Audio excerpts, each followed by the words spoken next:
Welcome in to the February 21st edition of the PFF Forecast. This is an awesome one because we had an opportunity on Thursday morning to talk to Gardner Minshew. So this is going to be the Gardner Minshew episode.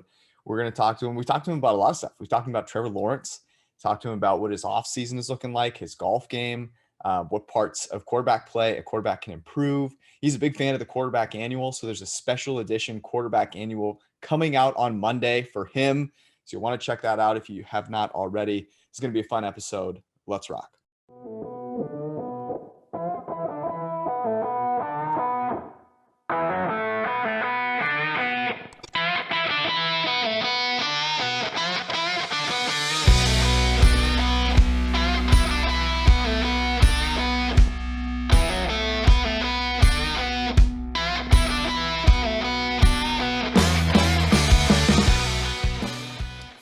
All right. Eric, I have a story for you. Oh, man. Go for it. Okay, we both traveled this weekend. I'm in DC, you're in Minnesota. What do you think? You know me well enough. My least favorite thing that could possibly happen on a flight is what? You sat next to a person with a BMI above median. I'm not that rude. Okay. It's something that people can control, that they choose to do. You sat next to somebody on an airplane who was eating. There's a pandemic going on, okay?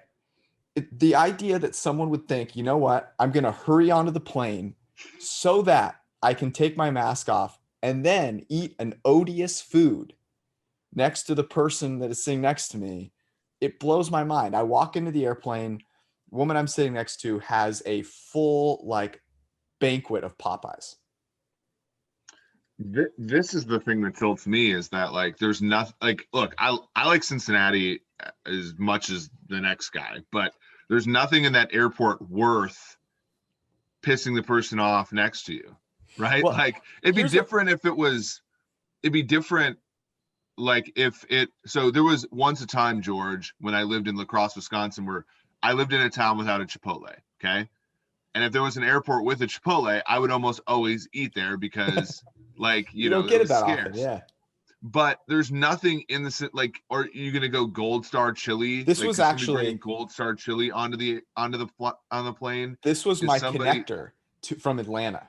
Okay, so there's certainly a Popeyes in Atlanta that you can go to. This is not the one time that you are able to get Popeyes. And what made me even more incensed was that the woman was on the airplane. She might have been the first person on the airplane.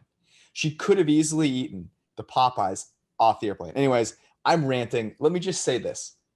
In any time, no pandemic, whatever it is, eat your food before you get on the airplane. Please, it's not that hard. Anyways, let's talk a little bit of actual football. You could have gotten a first class ticket. This point, it's hard to get first class though because they don't allow people to sit next to one another on Delta. So, I see. Because for me, I basically did that. It was 1,500 miles. It was totally worth it. That's pretty cool. I was a Comfort Plus. Okay, look, I'm on the upgrade list. I'm very close. Anyways, Carson Wentz got traded since we last talked. 3rd round pick. If he plays more than 75% of the snaps, they'll send another pick over to the Eagles, and the Eagles ate $33.5 million worth of salary to send him over. So I want to ask you this. What side of this trade, if any, makes the most sense to you? Yeah, the second pick is coming over there. It just depends upon if he plays or they make the playoffs, whether it's a 1st round pick or a 2nd round pick. From the Indy perspective, if Wentz plays so poorly that they have to bench him, that 2nd round pick is going to basically be in the 40s anyway. So it's almost a 1st round pick. If he plays really well, and well enough to play 75% of the snaps, that 1st round pick might be in the 20s. So there's, I think it makes the most sense for Indy. I actually don't hate it. We talked about Indy as a possible destination for Wentz a number of times on our shows. It really is the only one, for him that I think it gives him an opportunity to succeed. And at this point, you have the Eagles paying a decent amount of that markup, and you didn't give up a first round pick this year. The problem that I have is eventually that window for Indianapolis is going to close. I mean, they've done a great job of hitting on draft picks. They've done a good job in free agency. And I fear that they think, okay, Wentz is sort of like the next player in a succession of good decisions for them. And they sort of hold, the results that they've been getting out of their front office fixed. And we know that is sort of a risky thing to do in the NFL. Yeah, I guess it makes I do understand where the Colts are coming from. But here's my question with the Colts, which is, what are you hoping for? Is this really the way you're going to try and win a Super Bowl? Because they have drafted well. They do have some good young players. And I guess when you look at it and you go, what really are their avenues to getting a good quarterback? They don't have a lot if they're not willing to just go for it all and trade a bunch of picks. So, they bring in Phillip Rivers, they don't have to give up anything for that. And then now they're potentially giving up, a couple of picks, couple of second rounders, maybe even a late first for Carson Wentz. But it feels like they're just kind of bleeding a little bit of capital here that they maybe don't have to. I struggle with this because Carson Wentz was so bad last year, and everyone's making a ton of excuses for him. This stat blew my mind. It absolutely blew my mind. His accurate pass percentage to open receivers was 15% below league average last year. So, I don't know if there's you only can 100% of usable percentage there. Like, that's bad. That's awful. And so everyone wants to go back to, with Carson Wentz, everyone wants to go back to, okay, well, remember when he was with Frank Reich and in 2017, and the Eagles were really good. I want to call attention to a couple things about that year. In that season, okay, on third downs, he had a 124 passer rating. By the way, I'm leveraging the quarterback annual special edition coming out for our buddy Gardner Minshew. 124 pass rating on third down, converted almost 50% of third down dropbacks. That was down to 32%, league average about 36, okay, this past year. So that was such a high variance season that I'm not sure people expecting him just to reunite with Frank Reich. Like, I get that they might be praying a lot together, but on third down, your prayers are not going to get answered at a higher rate. Like, I'm sorry. Are we even sure that, like, Frank Reich is part of this like group? I don't even think he is. I think he just works well with quarterback. Let's not besmirch. Let's not put Reich on the Houston Texans right now, okay? Like, let's not sully his name. Reich is a good coach, and I think he worked well with Wentz at one point. But here's the thing for Indianapolis, I think, right? I think that this is a situation where you look at Chris Ballard, he's been there since, I believe, 2018. And they've done what I would consider to be a really good job. And they have one playoff win to show for it. And the alternative to Wentz is sort of tearing the whole thing down and getting a quarterback who, like, trading us more capital to move up to take one of the quarterbacks in the draft, or sort of patch it up again with, let's say, Brissett, maybe Cousins. I mean, every other veteran guy except for one, and that's Dak Prescott, makes little sense here for them, because Houston probably not trading within division, right? So to me, I think that's really the issue, is for them, they're sort of in like they're sort of in that situation where, like, they got to kind of shit or get off the pot as far as a team building perspective. And there's a lot of veterans on that team that are, I think, have the expectation of trying to win a Super Bowl. And I don't think Wentz gets them there, but I do think it makes sense that they think that, I guess. I do see it as at least a high variance play, right? At least they're not going for a middling, a guy that doesn't have a high ceiling. We've seen Wentz's ceiling. It is high. I understand it from that perspective. Okay. Eagles perspective then. Do you think they should have held on to Wentz? No. Okay. Yeah, I'm with you. I think they had to get rid of him. I have no problem. Look, I have a problem with a team not being willing to move on because of the sunk cost fallacy. They did not fall for that. They certainly did not fall for that. No. And what we talked about before is, look, if you're going to start Jalen Hurts and Jalen Hurts ends up playing really well, then it doesn't matter what you're paying Carson Wentz, because the good quarterback play is going to be what matters in the long run. And what's tough here, what is really kind of shitty, is that I think Jalen Hurts is going to have to be Herculean to make this team even decent because of the eroding pieces around him. I don't know. What do you think? What do you think they do now at with their first round pick? It's a great. We're scheduled to give our mock draft in a couple of weeks. Like, I've been jotting notes and sort of thinking, at 6. So here's the question. I want to back up the discussion of the Eagles just 1 second. What was the purpose of getting rid of Peterson? Okay, but I don't think it was getting rid of Peterson. I think Peterson said, "See you later. I'm out." The rumor is that, or not even a rumor, what Schefter reported is that he and Wentz didn't speak for 6 to 8 weeks. Yeah, so I get that, but then were they? I mean, I guess, did this Wentz thing happen? Sort of. I mean, how did the Wentz thing happen then? Because in theory, they could have picked Peterson, and I feel like that was actually the better choice. Because right now, like, they've gone from a team who, in my estimation, were a very well-run football team, and now, like, I have no clue about Sirianni and his efficacy, like his. It's a huge question mark. I have no clue. Huge question mark. And like with Peterson, at least you knew. That team wasn't very good the last couple of years. They still made the playoffs. They dealt with a lot of adversity, and like the wheels fell out from. It's kind of like Andy Reid, right? Like, Andy Reid had like a bunch of years where McNabb was just barely hanging on, and they would make the playoffs. And then in 2012, they went 4-12, and they fired him, and they went with Chip Kelly. Mm-hmm. And it's like, is the grass, is the grass even greener on the other side? I don't think so. But I agree with you on Hurts, and that was the thing.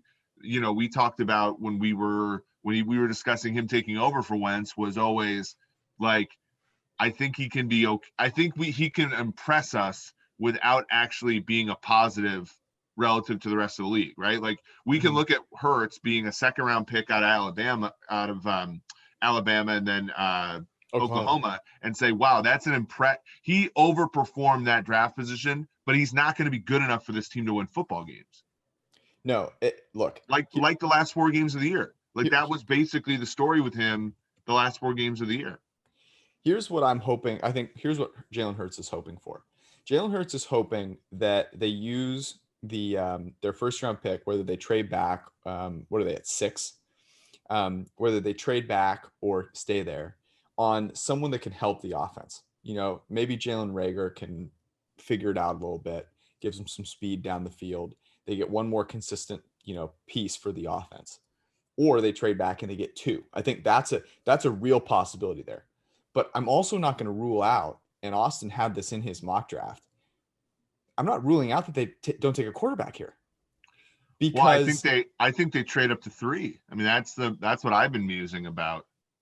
They could trade up to 3, but they could also sit at 6, and they could take, if the quarterback falls. Like, we're underestimating certainly the amount that people are going to in the league are going to try and rationalize taking a tackle really high, or 2 tackles really high, or right? Like, that's going to happen. So to me, there's a real good chance that the Eagles still take a quarterback. At least if I'm the Eagles, I'm thinking about that. But let me say this about Jalen Hurts. Carson Wentz last year, yards per play from a clean pocket, 6.6. League average, 7.7. Jalen Hurts averaged 7.7. So, like, the idea that he is at least crawling this team back to average is there. And even though his accuracy has not been on point, I'd expect that to improve because he was accurate in college, that I think he can be a serviceable quarterback. Whether he can raise to that like top 10 level is to be seen. But if you're the Eagles, you're kind of punting on these next couple of seasons. Why would you not take a shot on another quarterback? And we've seen what the value is here for young quarterbacks like this season. So, this offseason. So I would take a shot. I think I would lean towards taking a shot with another young quarterback, letting he and Hurts duke it out. Whichever one shows the most, you roll with. The other one, you see what you can get for him, and you go from there. I think the Eagles might be one of the few franchises that would actually give that a shot. Here's a question that I think to finish this discussion off, because you bring up a great point about, young quarterbacks and their value. Let's say that Wentz had the exact same season in 2020 that he did in 2019. Mm-hmm. What's the Eagles' record and what is Wentz's future? So just backing up the truck here, 64% completion, 6.7 yards per pass attempt. Both of those are below league average, Yeah, man. So in 2019, 76 PFF grade was 16th in the NFL. Exactly. Last year, 65 was 29th. He had the highest negatively graded play rate of any quarterback last year. I think if he's middle of the pack, I think they roll with him again, man. I really do. But how, does the team have a shot? Is my, no. You're almost in a weird way, because he flamed out. No, they're not in a better position, but that team was sort of in tatters in many ways because of Wentz's deal, but also just bad variance.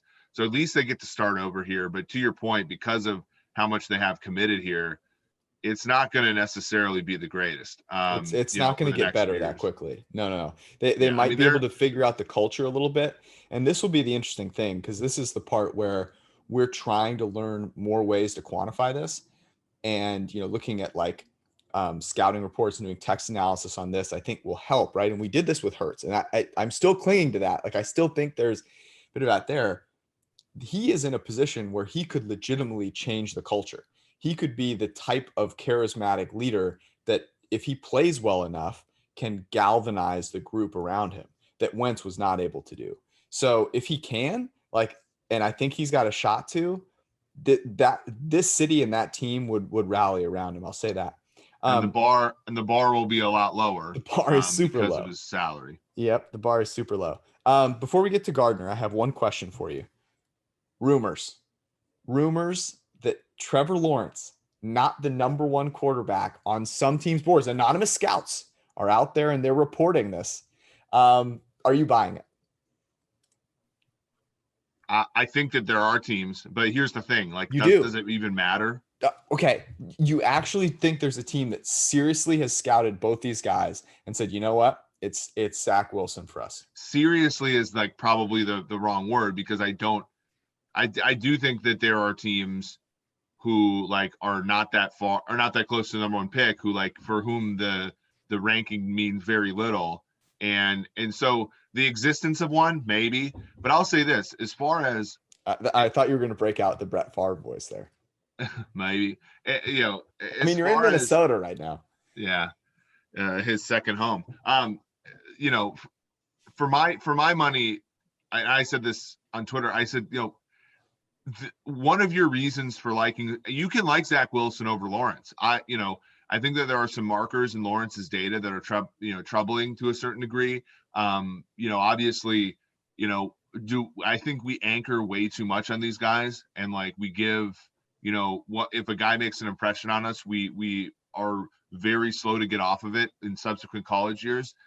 But that being said, your reasoning can't be he played like crap in the college football playoff twice. Mm-hmm. It can't be somebody in the NFL thinks this way, so my opinion is valid.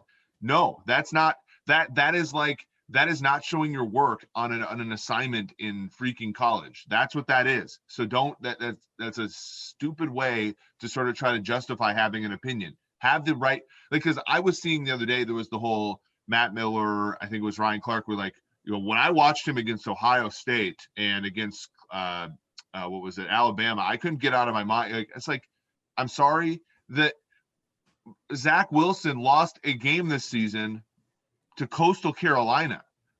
You can't use he can't play at a high level against great teams on one guy and then completely ignore it that it didn't happen for another guy. That's silly, and you can't do that. And I have a theory. You ready for my theory? My theory is that if you're a team that doesn't have the number one pick, you are spending all of your time pretending that Zach Wilson is ahead of Trevor Lawrence. Why? Because the Jacksonville Jaguars might not have a clue what they're doing. And they might be listening, and they might go, you know what? We've got to spend more time scouting Zach Wilson. And you just never know. You just never know. I think it's a ploy. I think it's a bunch of baloney. And it's trying to get Urban Meyer and the Jags to think actually seriously about Zach Wilson. That's all it is. That's all it is. And I'll say this. think it's just like it's a emotional hedge for the future, right? Like, fact of the matter is like there's a good chance there's a good chance Lawrence busts. And if he does, people want to be able to like say, I told you so. I want to be the guy that comes on and says, Zach Wilson was number one on our board, right? With like the Patrick Mahomes thing. That's exactly what you want to do. Even though Lawrence could bust for a number of reasons that have nothing to do with Zach Wilson's place next to him on the it could have a lot to do with Jacksonville. All right, we actually asked Gardner Minshew about Trevor Lawrence, so you'll want to listen. Before we get to Mr. Gardner Minshew, whoever gets picked by the Jaguars might have to try and compete against. To unseat. Yeah, to unseat.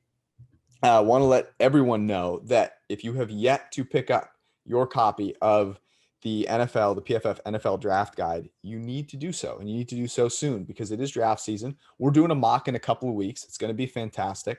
An Edge subscription, only $40 for the full year, carry you through the entirety of next season. You get the NFL draft guide. We've got another update coming soon. You get the NFL quarterback annual with 36 quarterbacks in there, plus all the premium content. So go check that out. And if you want, you get Elite subscription, and that'll carry you through the entirety of next season with all of the betting tools, props, the DFS optimizer, all that stuff. So a lot of good things at PFF that you might want to go check out. I recommend that you do so ASAP. All right, let's get to Gardner Minshew. Here he is. All right, special guest joining us here from a place where it's not snowing, Florida. Gardner Minshew, I should mention, the most valuable rookie, according to PFF WAR from 2 seasons ago. And last season, Eric, a guy that like at the beginning of the year, the underdog Jacksonville Jaguars, led by Gardner Minshew, we got pretty hyped in the office about some of the wins that you put together. Gardner, thanks for hanging out, man. Yeah, have to correct you. Win right there. It was singular. But I appreciate the love, man. Glad to be here with you. Well, I will say the week 2 against Tennessee, you were, I think, like 9-point underdogs, and we and I think we bet the over on the game, and I gotta say, like, yes, while you guys didn't win the football game outright, you did cover the spread, and that was one of the more entertaining games I saw last year. That was an incredible game. Beat expectations, and everyone was like, "Hey, man, watch out for the Jacksonville Jaguars last year." I have a special. So you said you picked up a copy of the quarterback annual, and we have a special one for you. A special commemorative edition that Mike is going to throw up on the screen now so that we can show you here. What do you think about this for the PFF quarterback annual cover going forward? Yeah, I mean, I think you probably need to print more than you would think, because that's going to sell, no doubt. You know, they say sex sells, and that's it right there. I think we could have used maybe one more jorts shot, but maybe we're missing the mullet. You never have enough of that. Yeah, or the braids. The braids was one I was not expecting. But before we get into the football side of things, what was the story behind the braids? Dude, I had my whole family in for Christmas, and one of my sisters was just like, "Can I braid your hair?" I was like, "Heck yeah!" And then I thought it looked pretty cool, so I had to show everybody. Because when I saw it, and Eric and I were talking about it, we were like, "Oh, the Florida man thing is going to take off with this because that's it to a T. All you needed was a grill at that point." Yeah, no doubt. Need some gold bottoms, and that'd have been good. All right, I want to ask you, because you pick up a copy of the QB annual. Like, what do you use it for? Because I think for us, it's always interesting to hear about how quarterbacks improve their play. How do you use it? What are you doing to improve? Yeah, so this time right now is a big self-scout period for me. Really as I'm setting my training, really figuring out what I want to work on It's off season. I need to understand kind of where I was good, where I was bad. So I go back and, try to find any trends and, kind of align those with the film. And I really like the access that we have at when I use the PFF at the facility. We can take, look at all my sack numbers, click on it. There's a cut up. I go watch the cut up and really get to the bottom of some of the problems. I can go look at all the balls that I missed high. Okay, why am I missing high? My elbow's dropping a little bit. It's easier to find trends when you have everything broken down and you can get to get the film all in one place. Gar, that's such a great, I think, example. As you know, there are things that are like easily correctable, right, for players, and then there are things that are harder to correct. Are you at the point in your career where it's almost all, things that are easy to correct, or are you starting to move on to stuff that's because you look at somebody like Tom Brady's career, right, and he's just an absolutely different quarterback than he was when he started out, and obviously there are small little mechanical things, but there are also the ability for a player to transform himself over time. How much do you dedicate to sort of both of those? And are there examples of each kind of thing when you're looking at sort of how to improve year to year? Yeah, I think, one thing that you're always working on as a quarterback is you're always trying to just fine tune your motion, just get as efficient as possible to where you can put the most power in the ball as consistently and as accurately as you can. And then there's things last year, had an issue fumbling the football, made a big emphasis. Every bit of training I did this year, I was carrying the football with me and ended up kind of addressing those things and was able to fix a lot of that. And this year, as I dive into the film and to the reports that they'll give me, I'll try to find similar, deficiencies in my game and try to tweak those. What we talk about this a lot, which is if a guy is accurate in college, he's likely to be accurate in the NFL. But if he's not accurate, how much can you actually expect this guy to improve? Is that a correctable part of quarterback play? Or is it something that once you get to the league, if you're inaccurate, it's going to be really hard to change? I think it's one of those things. I think everybody can get better to an extent. And I'd say there's probably a couple year window in the NFL to where you're probably training a lot different. You're training year round a lot more than you ever have. I think guys can get better, kind of like we saw. Josh Allen this year was just absolutely lights out, playing, the best ball I've ever seen him play. Just a lot more consistent. But I think guys can. And I think one thing with accuracy in the NFL, a big part of accuracy is learning how to throw to covered receivers. Because coming out of college, that's something you really don't have to do. And learning how to do that efficiently is a big part of, what would go into your accuracy. So it's not necessarily a physical thing, but more of a mental decision-making aspect of accuracy. Right. And it's so interesting with young quarterbacks, right? Because you see if a young quarterback gets into a great system right away, and a system where, you get a couple years under your belt, and guys are open. Like you think about Andy Reid's system, right, where guys are just always separated. It takes a lot of the guesswork out, or a lot of that issue out, right? But if you're let's say, if you're in a system with, weaker wide receivers, or just a scheme where guys aren't open as much, right, you do have to learn that far more quickly. And in college football, guys are more open, right? And so your accuracy is far more on display as sort of a physical trait more than it is a mental one. Exactly. I mean, I think everybody in the NFL can throw routes on air. They wouldn't be there if you couldn't do that. So I think that's the biggest transition from the college game is just, learning how to, when he's on his back hip, you got to put it just an extra foot out in front, or when he's over the top, you just got to put it down on his knees. And learning, those little intricate parts of accuracy is it's a fun part of the game, though. I got to correct you there. There are some quarterbacks who cannot throw to open receivers. Yeah. that is a glaring deficiency. I want to ask you about Josh Allen. So it sounds like you study a lot of other quarterbacks. So I'll ask you about Josh Allen. What to you was the biggest change? What did he change the most to improve? And then who else do you watch that, you know, you maybe either pattern your game off of, or you look to find new things to implement in your game? Yeah, I don't watch a ton of Josh Allen because he's a guy that I just, you know, can't really relate to in a lot of ways. Same. It's like telling a kid, hey, go watch LeBron and go do what he does. No, I actually can't do that. But no, I think he's just doing a great job of, you know, he's always been good at extending the plays, but I think he's just gotten so consistent, you know, the shorter and intermediate stuff. You know, his ability to hit crossing routes, like, they ran a ton of them, and he was great. They had great guys that were getting open for him. And then for me, the guys that I like to watch, I always watch Aaron Rodgers. Always have. I think he does some special things, like we were talking about, throwing to cover guys. I think he's so creative. And I think that pushes me to, you know, really try to, you know, fit those balls in there while also being safe, because I mean, he doesn't ever throw interceptions. Mm-hmm. And then the other guy's Drew Brees. I've watched forever. I think just as far as a footwork standpoint, anticipation, I think he's the best to do it in those categories. Yeah, it's fun.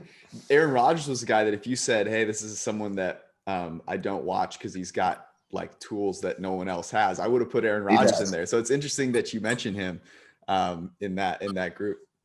Yeah, no, well, he's just I think it's just a fun. He's just the most fun to watch on film, and also, man, he's just so creative. Yeah, I mean, I think there were some interesting aspects of your game this year that sort of gave rise to the Breeze comparison a little bit, in the sense that, I mean, when you were against the blitz this year, your pass rating went up almost 30 points. You know, you got rid of the football more quickly. In 2019, it was almost, 3 seconds, but this past year it was under 2.8. Like, so is that part of is that just part of being more comfortable? Is that part of, I mean, we talked about on our show last week with a lot of guys, being in 2 different systems their first 2 years, it's just so hard. But at least, you were, you did have some change this year in offensive coordinator, but just being, you looked more comfortable out there in year 2. That manifests itself in the data, but was that something you felt, yourself? Yeah, absolutely. Going back, and I always, get sick when I watch old film, because I'm just like, man, I was really dumb. And, I feel like I'm getting a little bit smarter every day. And I felt like this year was better. And then even after I got hurt, I came back and played 1 game against Baltimore. And I just really liked how, calm my feet were. And that's something I'm always, continuing to try to improve. Is it as much feet as it is? Because I think that's something that doesn't get talked about enough, is footwork. Everyone talks about the motion.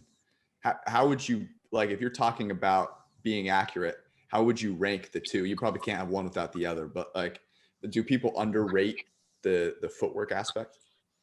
Yeah, absolutely. It's like if you were going to hit golf balls and you lined your feet up different every time. Your swing could be great, but that's going to be very hard to be consistent. I think one of the easiest ways to be consistent is try to always get to that good starting position with your feet. And that's something I've tried to implement in my training. Is golf a Florida thing? Is that? Yeah, I just started learning very recently because I'm in Florida, and I felt I'm giving into the peer pressure down here. Yeah. That's like the solid companion of any quarterback, right? Like you find out, later on that all these quarterbacks can chop it up on the golf course. So you got to be, if you're going to have like a 10, 12 year career in the NFL, you need that golf game. Dude, that's honestly probably the biggest reason I've started to play golf, because I was sick of people saying, oh man, you're an NFL quarterback. You got to be able to play golf. You're an NFL quarterback. All right.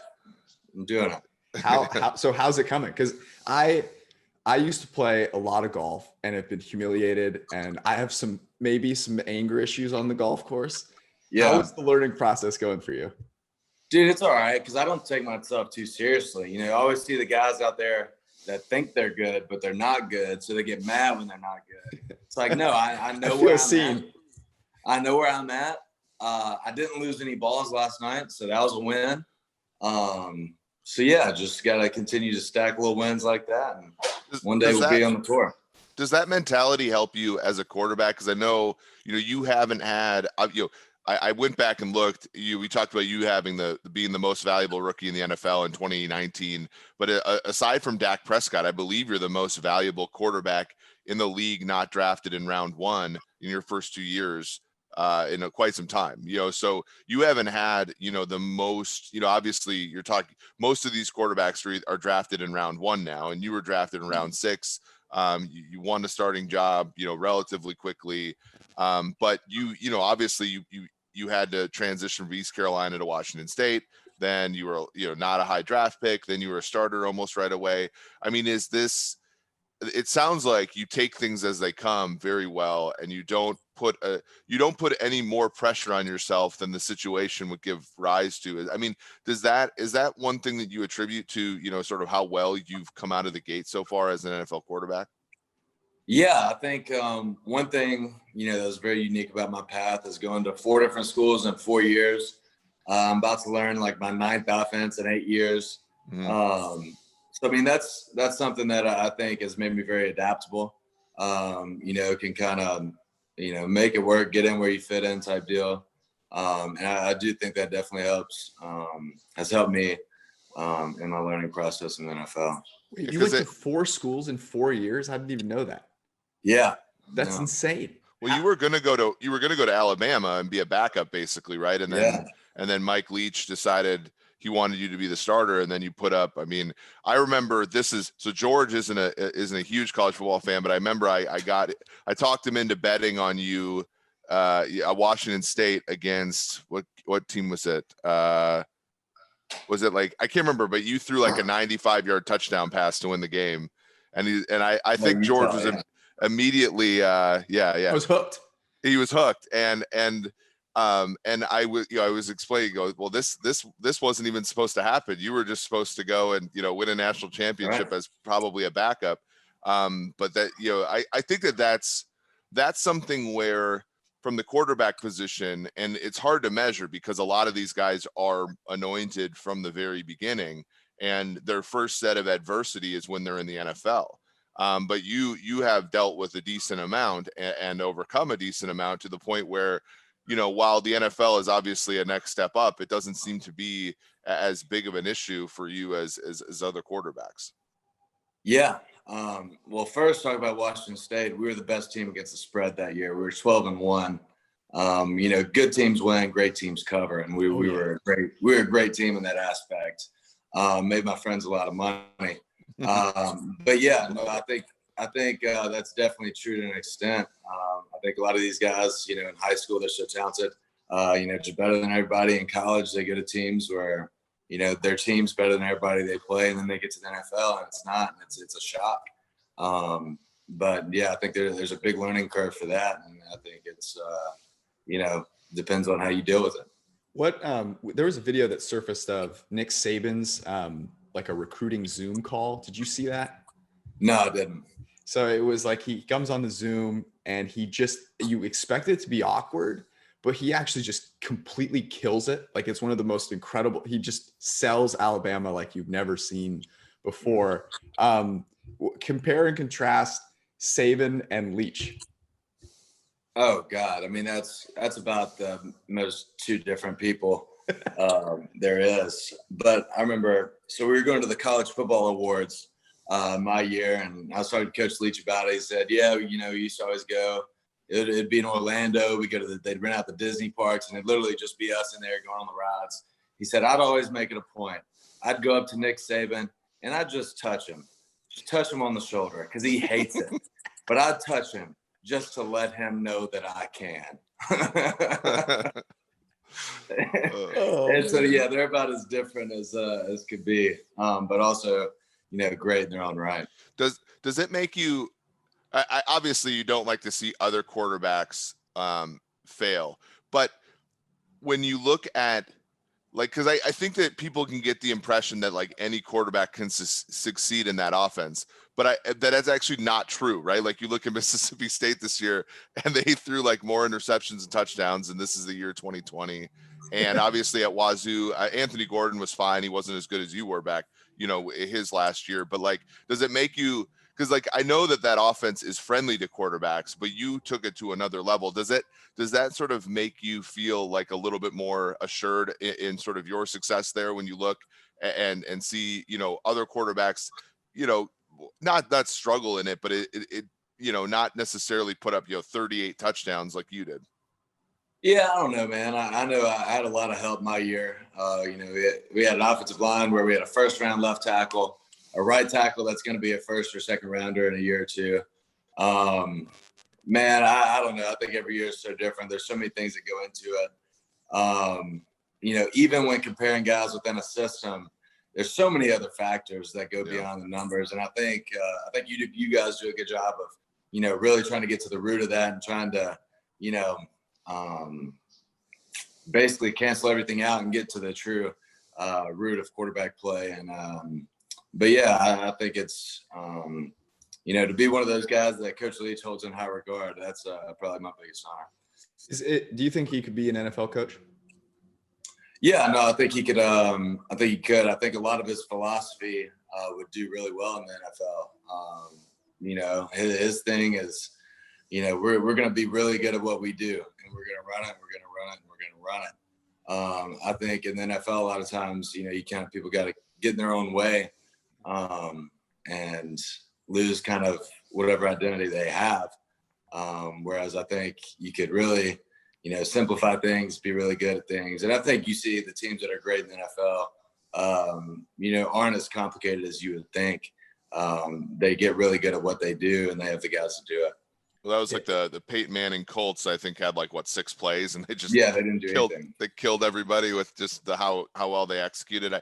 I do think Leach, you know, just from an outsider's view, Leach has like a pragmatism that I think might work even better with professionals than it does with collegiate players. Just, you know, I do what I do because it works, you know, not necessarily because I have some sort of, I hold this particular thing in high regard. Well, but don't you think that one of the reasons because I feel like people have always said, yeah, but with Mike Leach, and a lot of it is about the uniqueness of him and his personality and those things. But I agree with you, and I'm curious your thoughts, Gardner. Like, to me, that's a plus. It seems like the way that he understands what's going on in the world and relates to players is what's needed in the NFL, right? Yeah, no, I think he does a great job, you know, relating to his guys. I mean, I think he always can kind of keep things pretty light, and I think he can, you know, kind of flip that switch when he needs to. But at the end of the day, he's a great football coach, and that's all that matters in the NFL. You know, it's one thing you don't, you know, in the NFL, you really don't need father figures. You don't need, you know, life coaches. You need football coaches, and I think he would do great in that aspect. What's a like welcome to Mike Leach story for you? You transfer, you come back, you know, you've had 3 different situations, you meet Mike Leach, and what was the moment you realized like this guy's different? Oh man. I mean, I think the beginning, I remember going on my visit there, and we had a 30-minute talk about how I'm pretty sure it was how Starter made the best jackets. And how he gets the equipment guys to sew the pocket in the front on all of them for him. And just really went deep into that. He told me how he went to Brandon, Mississippi, my hometown, one time when I know he didn't. There's 100% he did not go to my hometown. So yeah, you learn fast how to, you know, kind of guide the conversation to a productive end. That's awesome. That's incredible. Are you rocking the mullet still? Yeah. Oh yeah, I just didn't have time to do my hair this morning. You know, I couldn't put a bad mullet out there. So this is a question. I think people look at the mullet, they look at your style, and they go, "Oh yeah, it's a very like, I don't really care, whatever. I'm just gonna let my hair down, sort of, you know, thing." But I was gonna say it takes attention to detail, right? You can't just rock some of these looks with no care. You just said it. You can't put out a bad mullet. Yeah, like the mullet is a. Take me through the mullet prep.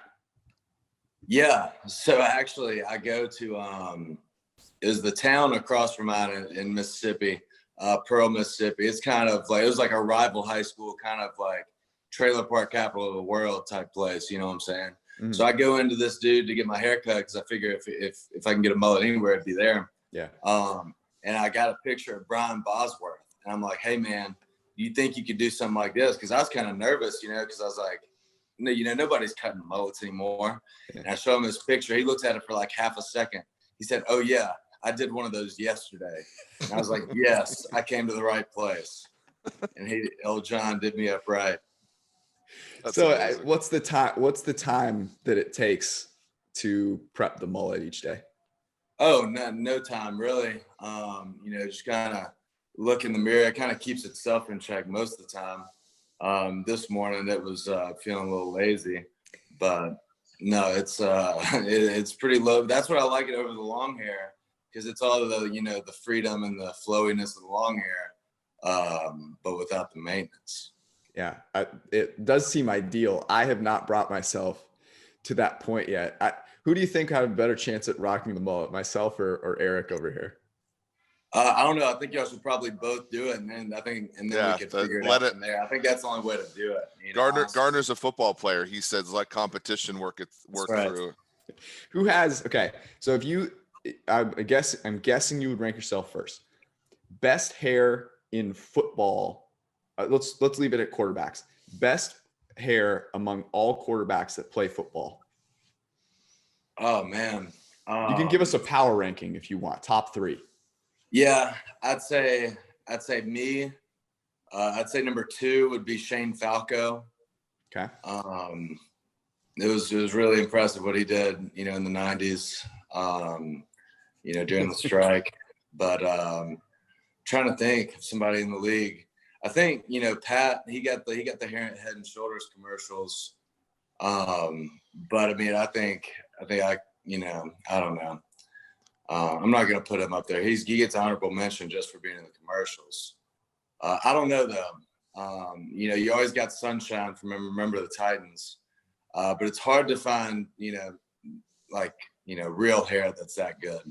Yeah. That Pat has the I don't really care how it looks feel to it. I feel like, but also you can tell he cares.